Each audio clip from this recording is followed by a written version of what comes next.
Pastor Marcone, por favor. Amén. Gracias, hermano Sergio. Mis hermanos y hermanas, les saludo en el amor del Señor y vamos a leer y a comentar la palabra de Dios en el texto mencionado por nuestro hermano Sergio Tolosa. Así que les invito a que abram sus Biblias en el capítulo 6 del Evangelio de Juan, a partir del versículo 47.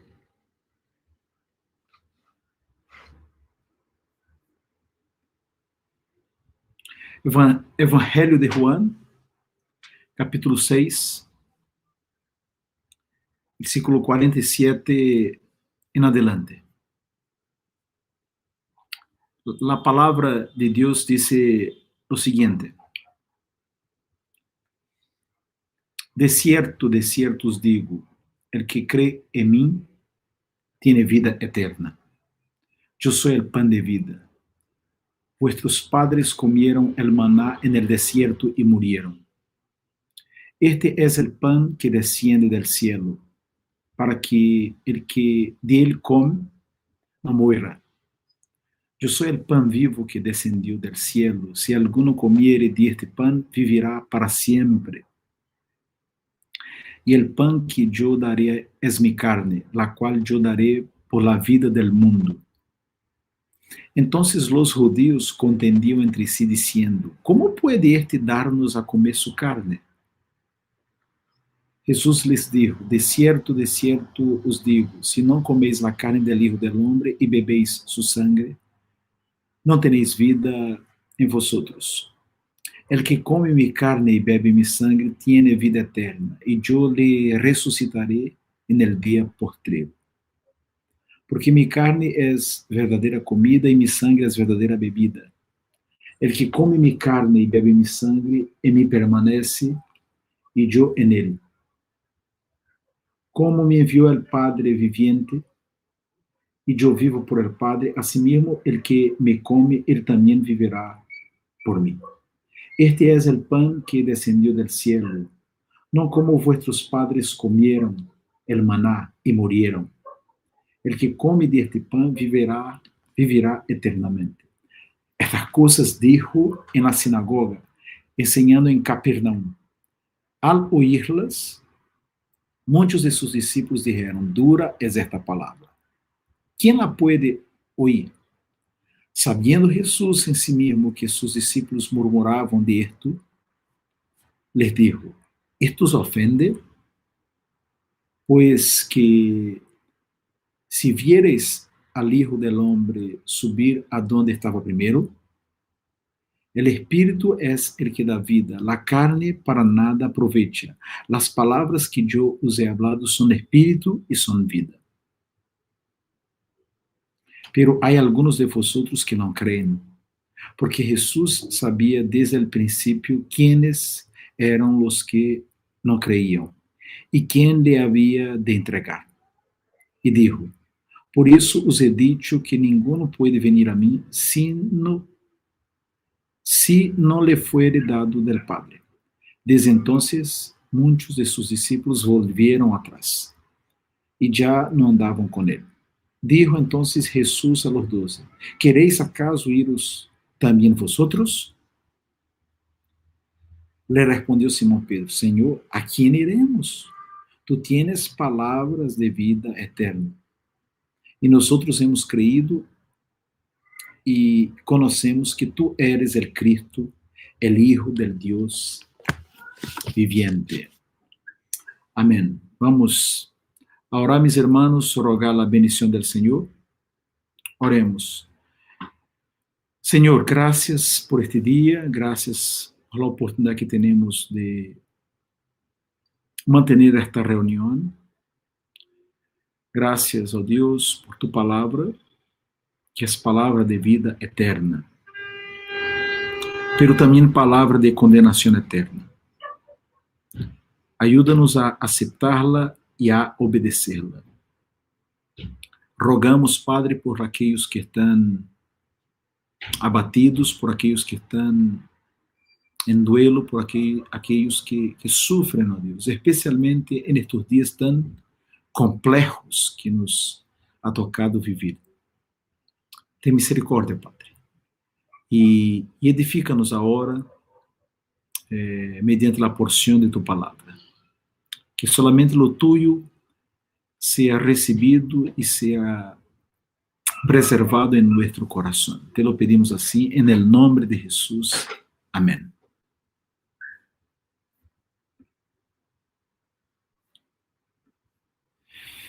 En el Evangelio de Juan encontramos las maravillosas declaraciones de Jesús.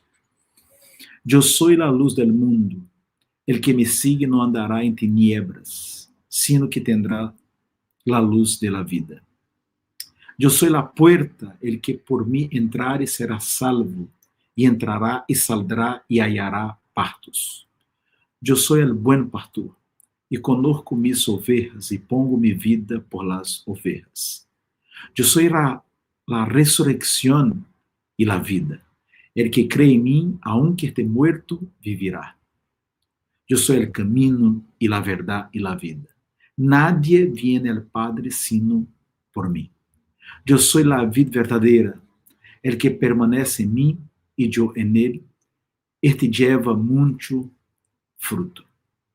Todas estas declaraciones, así como otras señales que nuestro Señor hizo en presencia de los discípulos, fueron registradas por Juan, el autor del Evangelio, con un solo propósito. El mismo Juan lo explicita en el último capítulo. Estas se han escrito para que creáis que Jesús es el Cristo, el Hijo de Dios, y para que creyendo tengáis vida en su nombre. Es decir, estas declaraciones que Juan escribió en su Evangelio, el relato de los milagros, de las señales maravillosas, tudo isso não foi redactado simplesmente para entregar-nos informação, para produzir em nós uma maior admiração hacia o Hijo de Deus. Não.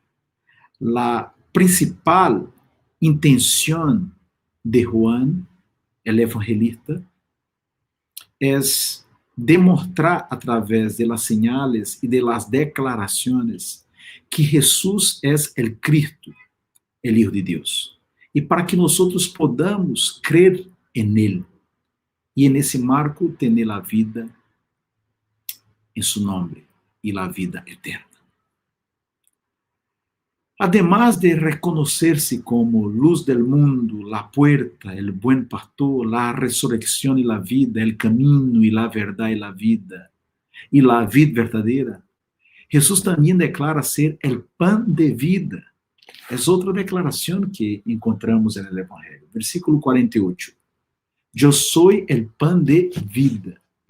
Este troço de la Biblia, esta porción que fue leída, nos presenta a nuestro Señor como el maná celestial. E mais que presentar-nos el Senhor como el maná celestial, este pasaje demuestra la reacción de las personas a Jesús. Es por esta razón que vamos a aprender hoy sobre las respuestas a Jesús, el pan de vida. Las respuestas a Jesús, el pan de vida. Antes de comentar las respuestas, veamos lo principal.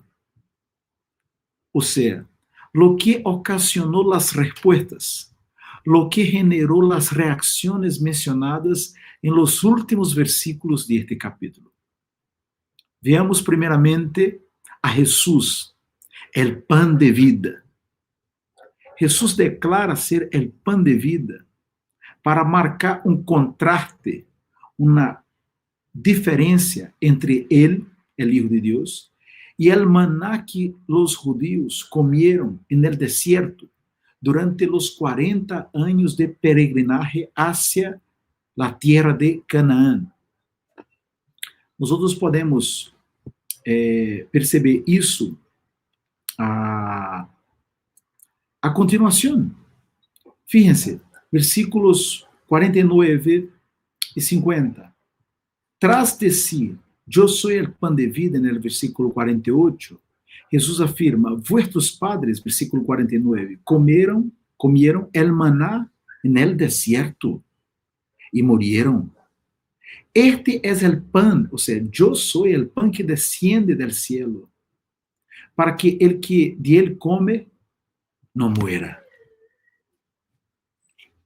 Jesús hace un contraste, una diferencia entre el maná que los antepasados judíos habían comido en el desierto y el pan de vida. El maná era el alimento que Dios envió desde el cielo para los judíos.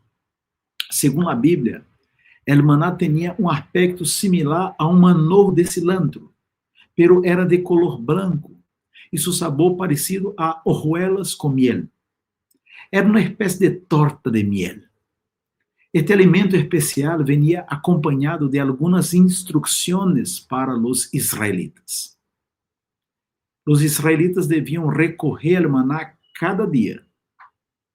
No debían almacenar el maná para el día siguiente. De hecho, algunos que lo hicieron tuvieron una pésima sorpresa, porque se pudrió.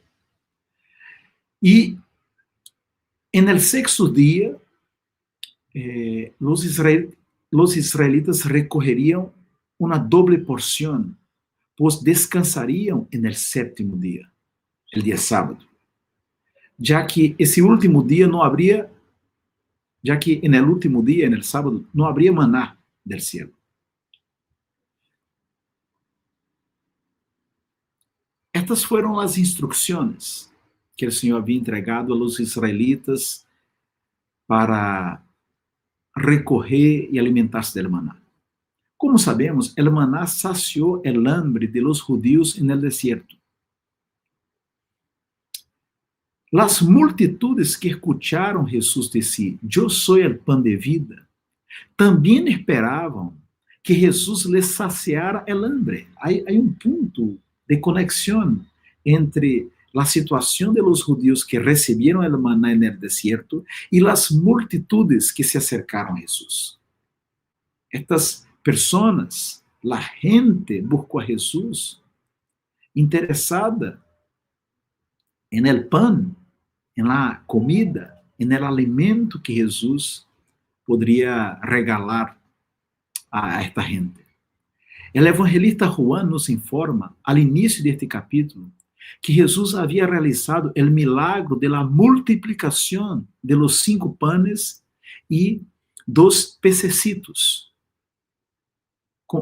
A partir de los 5 panes y de los 2 pececitos, Jesús alimentó a miles de personas. Solamente varones recortados en la hierba eram 5.000, sin incluir mujeres e niños. Isso aparece acá no capítulo 6, versículo 10. E havia muita hierba em aquele lugar e se recortaram como em número de 5.000 varones. Certamente havia alrededor acá de 10.000 pessoas. Obviamente não todos os varones eram casados, mas se consideramos que uma parte de eles era, e para um judío, especialmente nesta época, não ser casado era como uma maldição. E teniendo em conta que os judíos têm muitos filhos, em Brasil há um dicho que quando uma família tem muitos filhos, se diz assim, que os papás são como conejos, porque têm muitos filhos. Jesus alimentou a muito mais que 5.000 pessoas. Pero el evangelista Juan nos informa que tras esta multiplicación de panes y de peces, al día siguiente, me explico, La gente buscó a Jesús para nuevamente ser alimentada. Es en ese momento que la multitud escucha el mensaje de Jesús, en el cual el propio Señor afirma: yo soy el pan de vida. Vean los versículos 25 en adelante. Y hallándole al otro lado del mar, le dijeron: Rabí, ¿cuándo llegaste acá? Respondió Jesús. Les dijo: de cierto os digo que me buscáis, no porque habéis visto las señales, sino porque comisteis el pan y os saciasteis. Trabajad no por la comida que perece, sino por la comida que a vida eterna permanece, la cual el Hijo del Hombre os dará, porque a este señaló Dios el Padre. En este momento ya podemos hacer una primera aplicación, mis hermanos y hermanas, del relato bíblico. La gente buscou a Jesús interessada em llenar su guatita. Ustedes sabem que guatita llena, coração contento. Também sabe que comida hecha, amistad deshecha. Qual é nossa motivação em relação a Jesus? Lo buscamos porque anhelamos gozar-nos en Ele ou porque queremos que Ele atienda nossas necessidades, sejam elas materiais, espirituais ou existenciais? Motivos por los quais devemos viver. Em la Bíblia encontramos casos de pessoas que estiveram mais interessadas em los milagros del Senhor que en el Senhor mesmo. Não só neste capítulo 6 de Juan, em relação a las multitudes que se acercaram a Jesus, buscando llenar su guatita. Por exemplo, em Samaria, um homem chamado Simón creyó en el Evangelho, foi bautizado e estava sempre com Felipe, el evangelista. Nos informa Lucas com respeito a Simón, no capítulo 8 de Hechos. Tempos depois, quando Simão viu a Pedro e a Juan, o autor deste evangelho, orando e imponiendo as mãos para que as pessoas recebiessem o Espírito Santo, Simão lhes ofereceu dinheiro para que os apóstoles lhe concedieran este poder. Qual foi a resposta de Pedro? Que dijo Pedro a Simão? Não tienes tu parte nem suerte en este asunto, porque tu corazón no es recto delante de Dios. Arrepiéntete, pues, de esta tu maldad y ruega a Dios si quizá te sea perdonado el pensamiento de tu corazón. Porque el hiel de amargura, y en prisión de maldad veo que estás.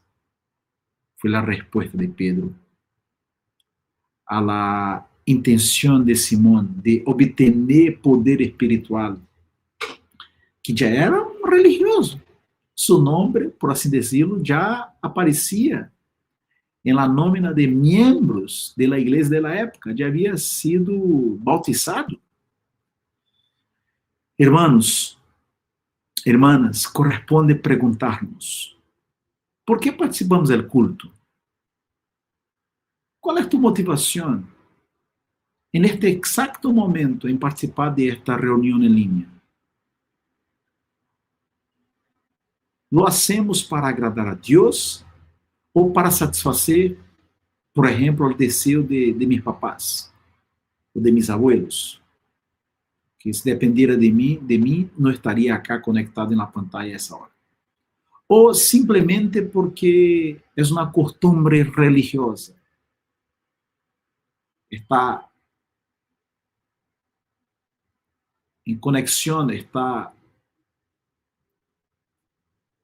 participar de uma atividade da igreja. Por que leu a Bíblia?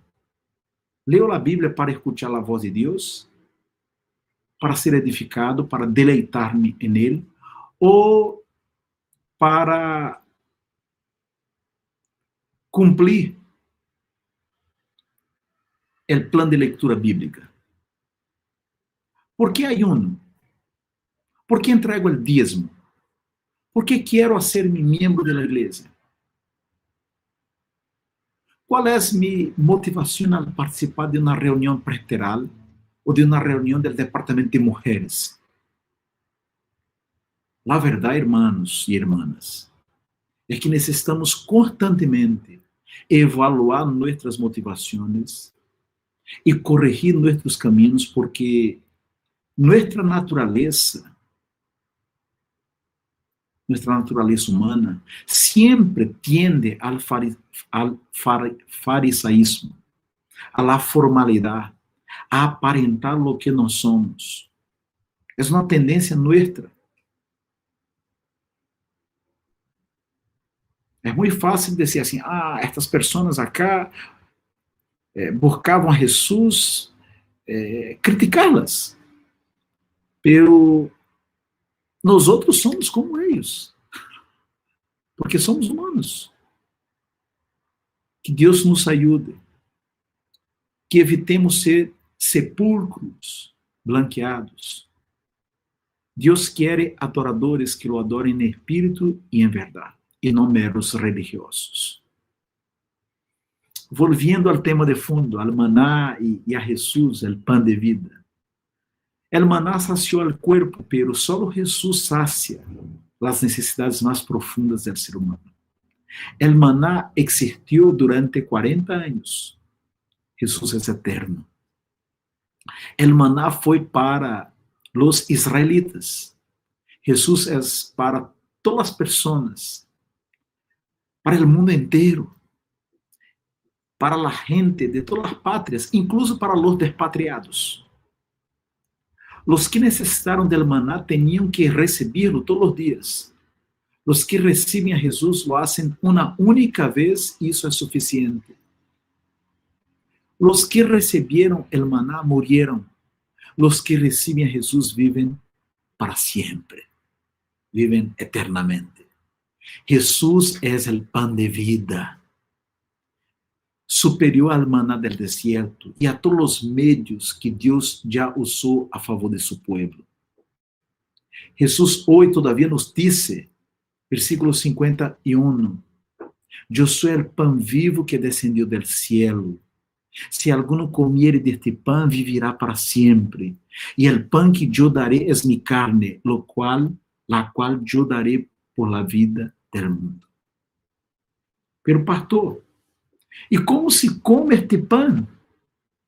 Obviamente, Jesus, como solia ser, está falando não em um sentido literal, porque se assim não fuera, seria canibalismo, comer a carne de Jesus, beber a sangue de Jesus.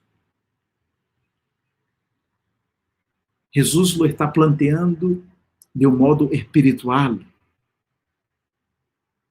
Comer el pan, comer a carne de Jesus, beber su sangre, significa aceptar su palavra, obedecerlo.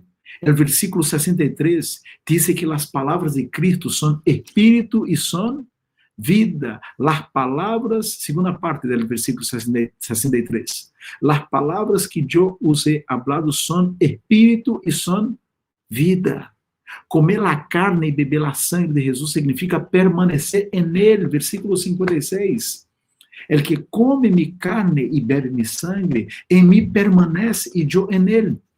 A mesma ideia aparece, por exemplo, no capítulo 15, quando Jesus se apresenta como a vida verdadeira. Se podem acompanhar-me, capítulo 15, solamente os versículos 3 e 4. Já vosotros estáis limpios por la palavra que os he hablado. Permaneced em mim e eu em vosotros, como el pámpano não pode levar fruto por si mesmo, se não permanece na vida, assim tampouco vosotros, se não permaneceis em mim. Assim que, como se come, como se desfruta, como se experimenta el pan que es Jesús, aceptando su invitación, obedeciendo a su palabra, siendo así bendecido por él.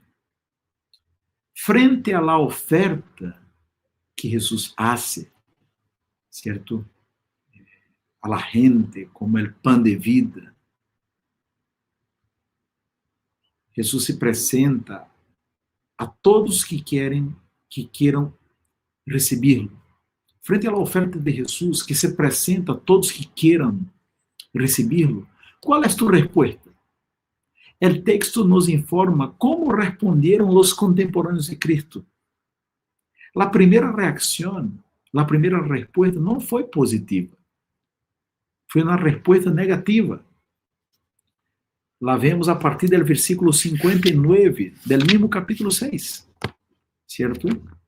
El texto dice, al oírlas, versículo 60, né? El texto, versículo 59, menciona que Jesus dijo estas coisas na sinagoga, ensinando em Capernaum. A continuação dice, al oírlas, muitos de seus discípulos dijeron, dura es esta palavra, ¿quién la puede oír? Sabendo Jesus em si mesmo que seus discípulos murmuravam de esto, les dijo, esto os ofende? E o texto sigue, e aí vemos a repreensão de Jesus. O próprio Jesus afirma, versículo 64, pero hay algunos de vosotros que não creem. E o versículo 66 nos entrega a importante informação que desde entonces muitos de seus discípulos volvieron atrás e já não andavam com ele. Casi sempre, mis hermanos e hermanas, as enseñanzas de Jesus não são difíceis de ser entendidas. Lo difícil é aceptá-las. O comentarista bíblico William Barclay afirma que este pasaje describe a tragédia do abandono. É interessante como Barclay desarrolla sua ideia. Por que Barclay descreve este pasaje como a tragédia do abandono? Porque em diversas ocasiões, na cidade de Jerusalém, as multitudes vieram os milagros e creyeron en el poder de Cristo.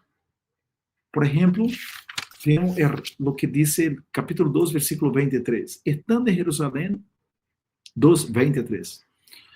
En la fiesta de la Pascua, muitos creyeron en su nombre, viendo las señales que hacía.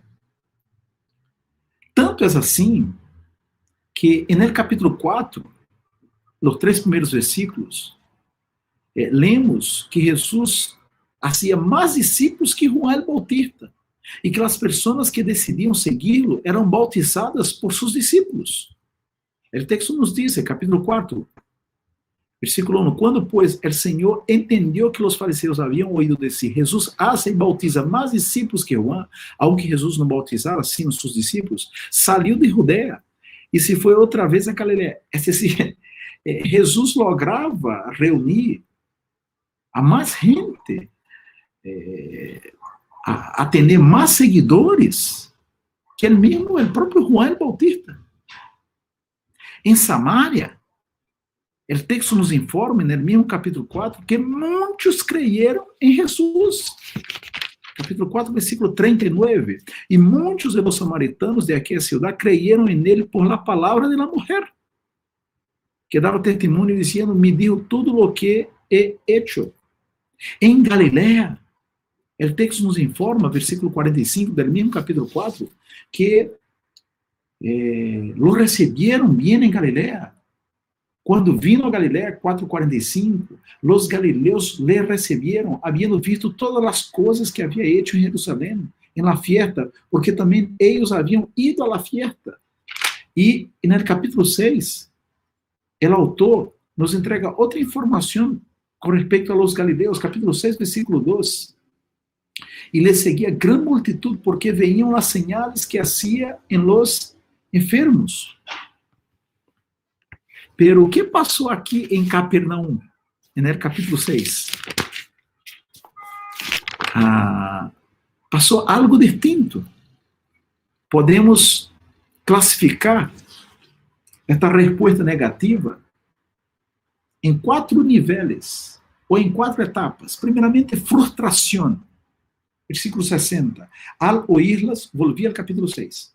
Al oírlas, al escuchar las palabras de Jesús, muchos de sus discípulos dijeron, dura es esta palabra, ¿quién la puede oír?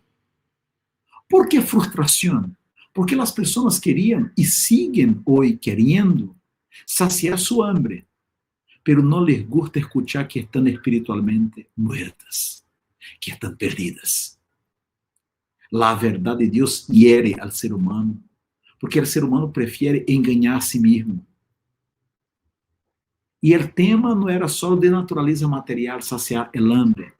A gente esperava que Jesus assumisse o puesto de rei. Capítulo 6, versículos 14 e 15. Havia acá uma expectativa, um messianismo político. Aqueles homens, então, vendo a señal que Jesus havia hecho, disseram, este verdadeiramente é o profeta que havia de venir ao mundo. Pero entendendo Jesus que iam a venir para apoderar-se dele, e a ser rei, volvió a retirarse al monte el solo. Havia um messianismo político. Esperavam a uma pessoa que ia liderar um movimento a fim de sacar o yugo romano de la espalda de los judíos. Además de frustração, murmuração, versículo 61. Sabendo Jesus em si mesmo que seus discípulos murmuravam de esto, les digo, esto os ofende? Assim reacciona a espécie humana, a la qual usted e eu pertenecemos. Quando nossas expectativas não são atendidas, começamos a censurar o outro, a rumorear, a reclamar, em vez de arrepentir-nos e pedir perdão a Deus. Frustração, murmuração. Passo seguinte, incredulidade. Segunda metade do versículo 64. Porque Jesus sabia desde o princípio quienes eram os que não creiam e quem lhe havia de entregar. O passo seguinte a la frustração e al murmureo é a incredulidade, que inclui desconfiança, escepticismo e dúvida. Foi a incredulidade, o pecado, que hizo a la generação de Moisés contentar-se com o maná durante 40 anos no deserto, em donde a mesma geração foi enterrada, em vez de haver quedado solamente alguns meses no deserto e gozado largos anos de vida e prazer em Canaã, terra que fluye leite e miel, junto a seus filhos e nietos bajo a bendição e não bajo a ira del Senhor, como lo sucedió en el desierto.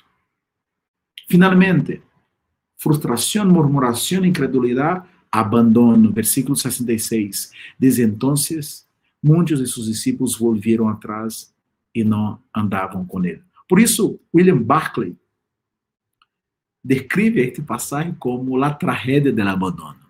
O abandono de estes discípulos demonstrou o mesmo fim de Demas, que durante um tempo acompanhou a Pablo. O mesmo fim da mulher de Lot, que mirou hacia atrás e por isso se transformou em uma estátua de sal.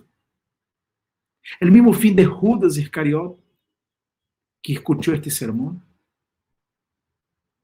Mis hermanos, como o próprio Juan aclara, não é no Evangelho, sino que em sua primeira epístola, estes que volvieron atrás salieron porque não perteneciam ao pueblo de Deus.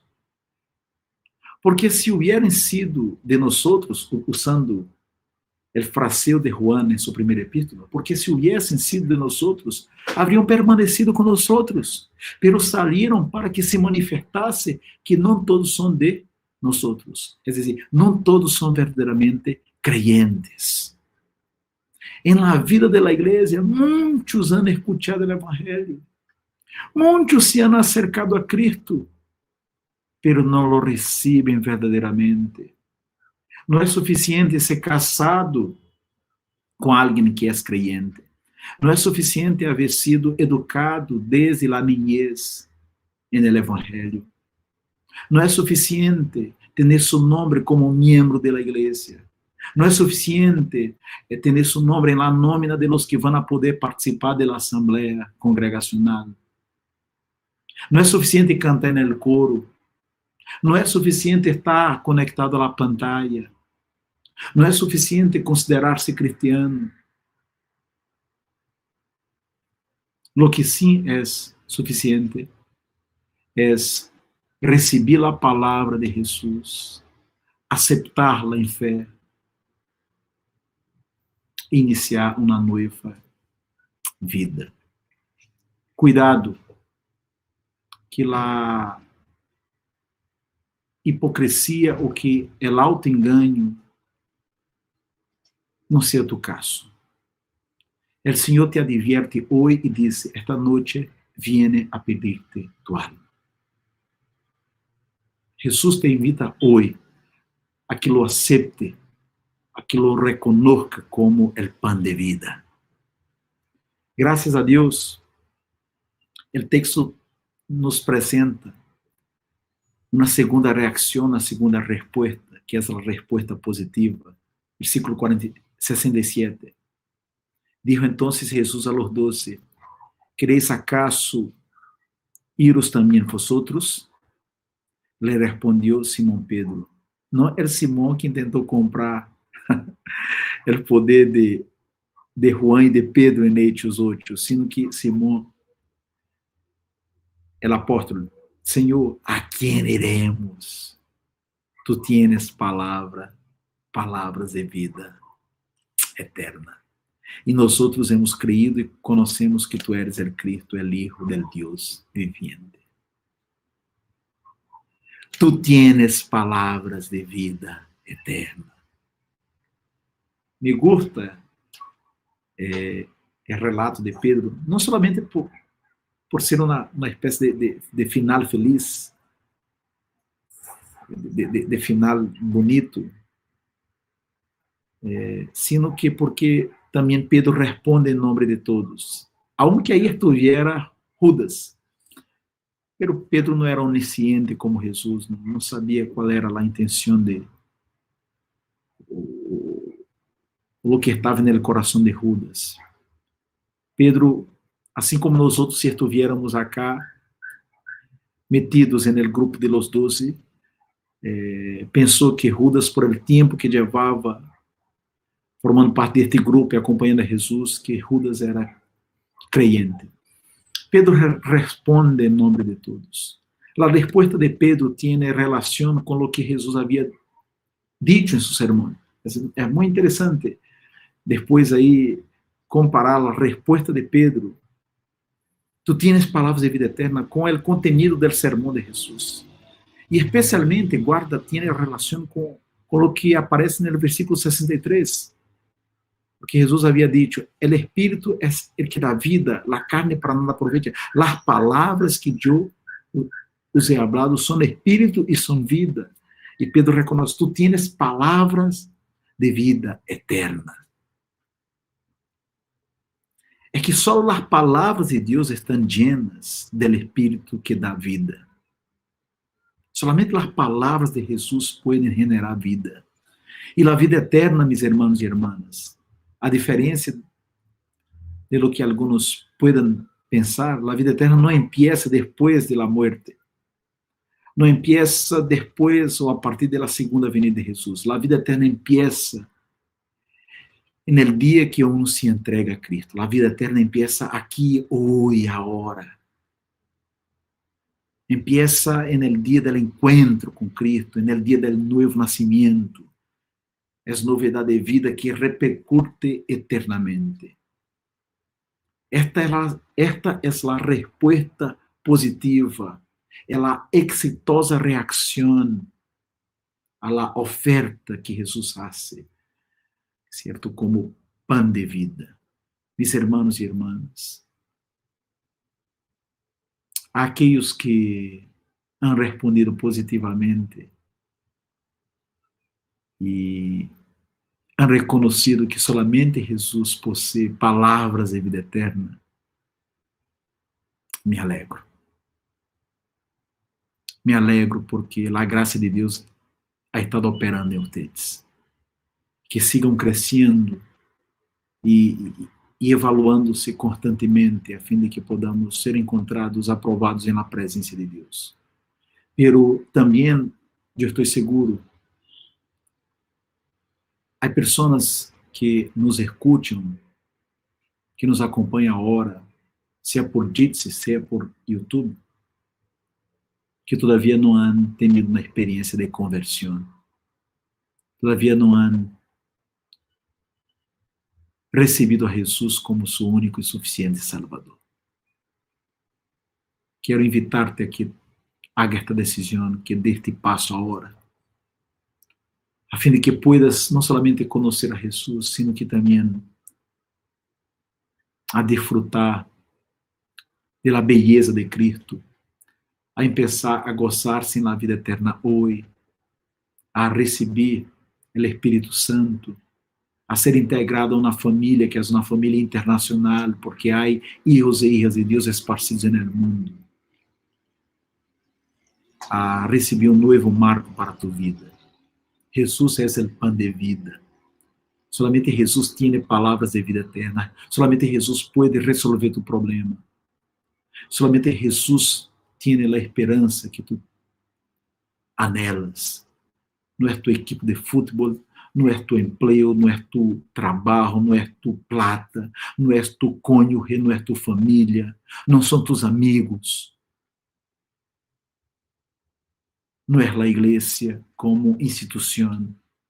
É Jesus, tu pão de vida. Porque todas as demais coisas passam. Todas as demais coisas se vão.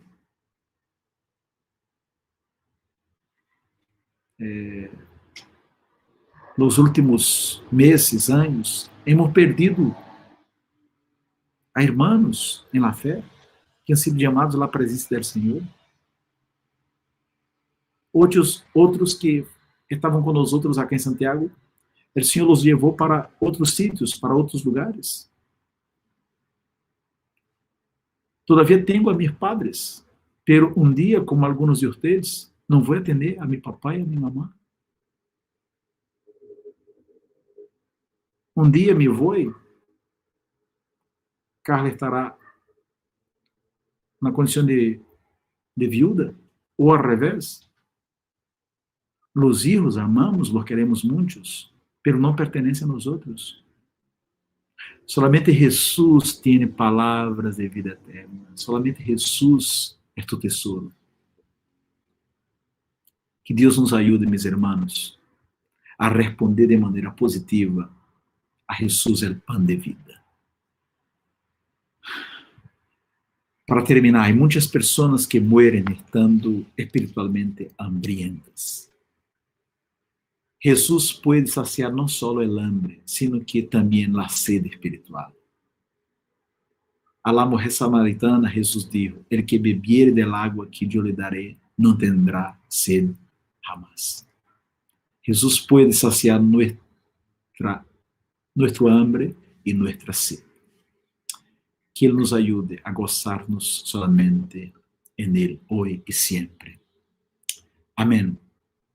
Oremos. Graças, Senhor, porque temos a Jesus, tu Hijo, como o pão de vida.